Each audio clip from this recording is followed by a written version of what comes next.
Hello there. Today is February 9 and it is week 4 of my weekly reflections. It is the second time that I've put on my mascara today, even though it's 11 a.m. So it's been a watery morning. But it's alright. Gotta express those emotions even if they don't feel very good. It's definitely better to let them out than keep them in. So I already did my weekly journal reflection. So I just wanted to share some takeaways and some things that were going on for me this week. Yeah, so honestly, first of all, I am very proud that I am recording this video at, like 10-11 a.m. and not 10-11 p.m. I've been listening to a podcast, and a very good tip that stood out for me is that when you wake up, you need to do it's very important how you wake up and what you do right after you wake up. And I know that with how sad I was and trying to avoid my emotions, I was going on social media in the morning right away, right when my alarm clock woke me up. And I know how bad it is for me.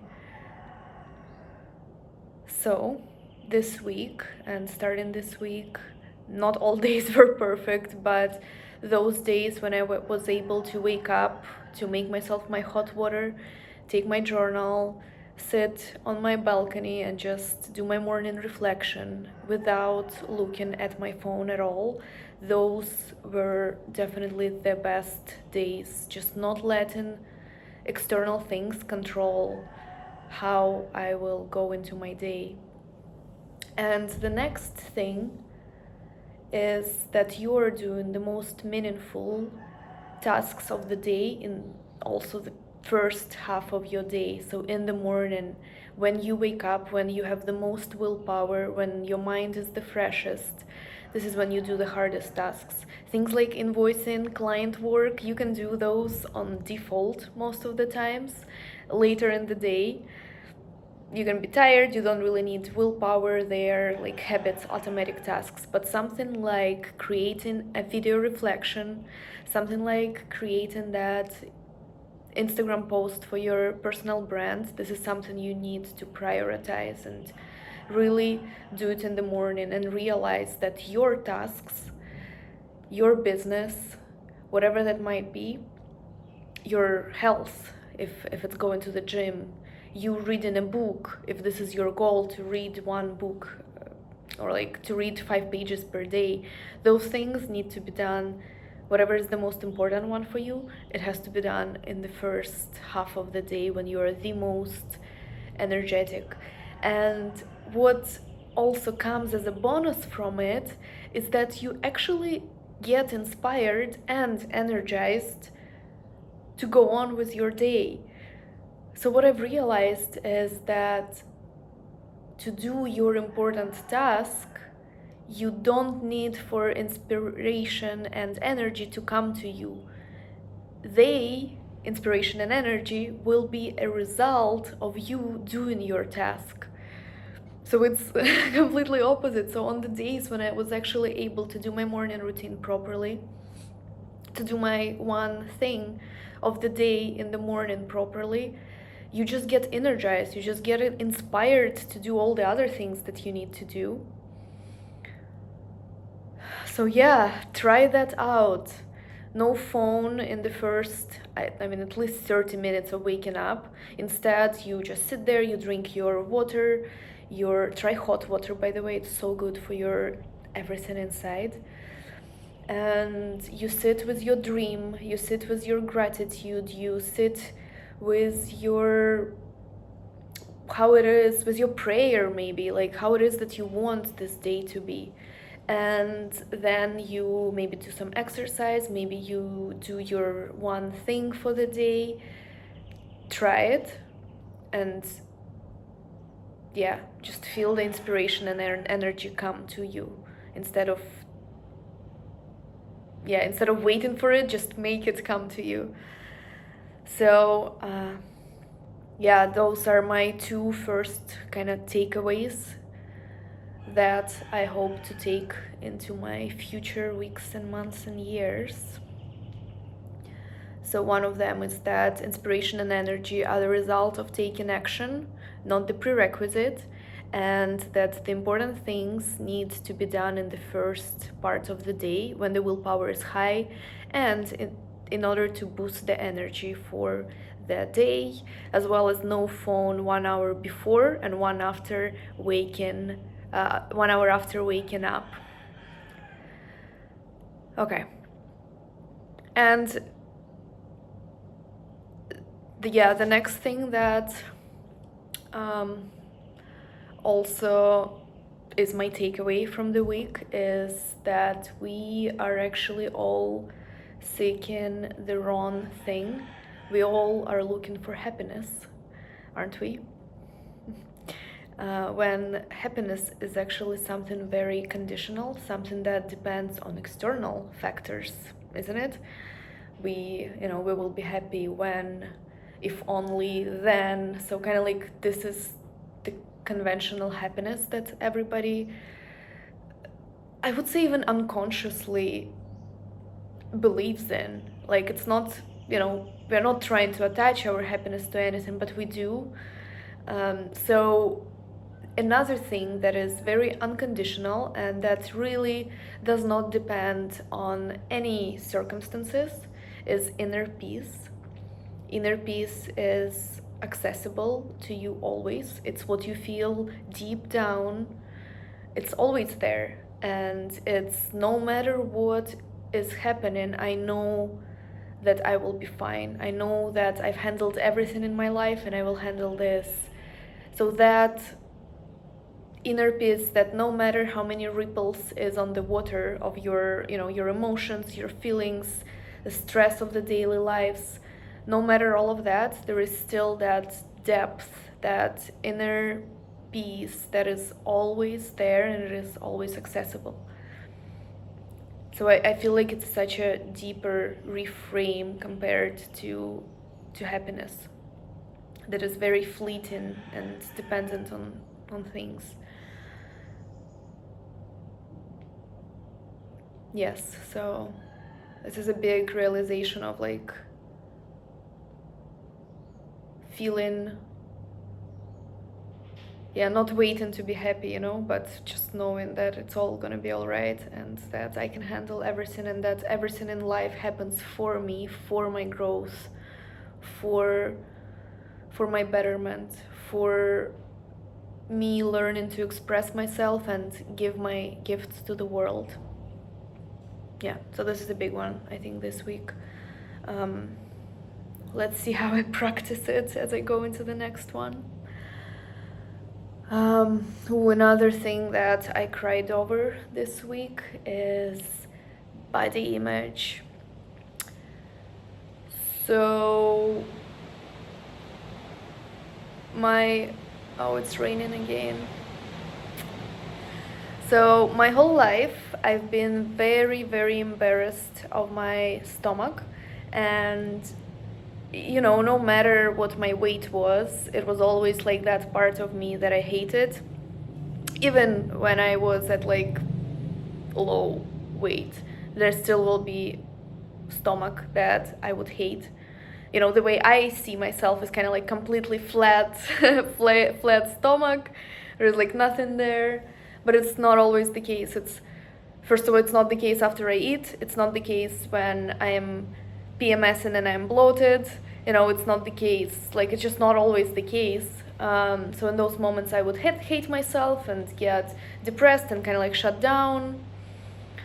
So where is this all coming from? I kind of always remembered that day. And honestly, like my whole life, my father would body shame me about like how you'll never be happy with the fat ass and things like that. So, and when I was 12 or maybe 10, I'm not sure, it wasn't in school, Yeah, probably like even, yeah, 12, 14. Um,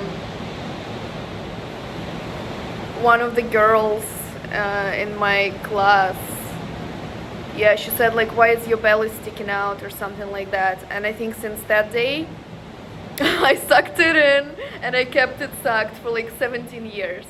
I'm telling you, like, there was not a moment that I relaxed my stomach, not when relaxing, hugging with my partner, not during intimacy. No, no. Nobody should ever see how my stomach is, including me. Yeah, so that was also a big realization that was worth crying over, and just realized that actually that fat storage that was being stored in my stomach was actually uh, like a protection mechanism from my body, because I was always tensing it, even after food, when it should be relaxed and digesting, I would always tense it, and the body will think that there is some kind of danger, so we need to store fat there to protect, organs and everything. So it's actually, yeah, even me sucking it in the whole time, keeping it tense, is actually making it worse, right? And this is just the physiological part of it, but there is also that mental aspect to it, that I won't be loved as I am with my whatever my body shape is, and I don't love myself if my body is not the way that I like it. Yeah, so what I've been doing this week is very consciously sitting in the restaurant, sitting right now, and relaxing my stomach. And it actually takes a lot of effort. Sometimes I understand that it is tense, but I can't relax it. I can't find the switch to relax it. So this is how intense I've been holding on to it. Yeah, so this is what I've been doing, like giving my belly a little love, little massages, and relaxing, breathing into it after food, when I walk, just give it some space to breathe and to actually enter that relaxation mode when the digestion happens, when the fat is not being stored, when the cortisol is not being constantly released. Yeah, so this is a big one. So is there any part of you that you are ashamed of? Maybe, just maybe, just a suggestion, you need to look into it and maybe give it some love. Maybe that's what it needs. Yeah, because it all goes back to how can you expect to be loved fully, and most likely, and I bet we all want to be loved fully for who we are, accepted for everything that we are. How can you expect to be loved fully if you don't even allow the other person to see you for who you are? Or if you don't give it to yourself, if you don't love yourself fully, how can you give it to somebody else? I think it's also interesting point that the yoga teacher said in one of the classes is, we cannot give to others what we cannot give ourselves. So with hiding certain parts of our body, of hiding our feelings, hiding our emotions and needs, what we are actually doing is we are not giving ourselves love and permission to be who we are. We are not letting other person to love you for who we are, even though this is what we want most, but we choose to stay safe, hiding our parts that we are embarrassed of, and we cannot love the other person fully just because we are not ourselves with them. We are hiding from them. It's not love, it is survival, it is just staying in the safety net of whatever we are used to. And instead of being authentic, we're just hiding, we're just hoping they won't notice. Otherwise, if they do, they will definitely leave us. This is not love. This is self-abandonment. And yeah, follow me on my Instagram, by the way, that I started this week. I made a few posts already. It's still private. I feel very exposed to make it public right now, but I will. I told myself I'll make 6 posts, which I made, and I will make it public. um, yeah, slowly, slowly. It is uncomfortable. It is scary. But if you're always comfortable, you're not growing. If you're always comfortable, it's just against nature. It's against the miracle of life that you are. Yeah, so I'll get there. But yeah, so self-abandonment, right? It's hiding who you are, it's pretending who you are not, just to either please the other person or to make sure they're comfortable, to make sure you're not seeming too needy, that you're not ungrateful if you want more. This is also actually a big thing. It's like, I have all of this. How can I want more? That would make me ungrateful, right? Does that sound familiar? I mean, I know that feeling, but I think that it might be a little wrong, and that maybe you're not ungrateful for wanting more. And if, let's say, your partner or your friend treats you like it is not okay to want more, maybe there is, something wrong, really wrong there. Yeah. So I would say this is it. That's quite a long video already. Just to summarize it all a little bit. So number 1, happiness is conditional. Inner peace is always there to access it. Number 2, inspiration and energy are the result of taking action. They are not the prerequisite. Number 3, no phone 1 hour before bed. No phone 1 hour after waking up. Number 4, spend your mornings productively. Spend your mornings journaling. Spend your mornings evaluating how you feel, processing those emotions, maybe from the day before, or maybe the morning emotions that you have. Spend it sitting with your dreams. What it is that you want. What are you longing for the most? What are you grateful for? What do you pray for? Who do you pray for?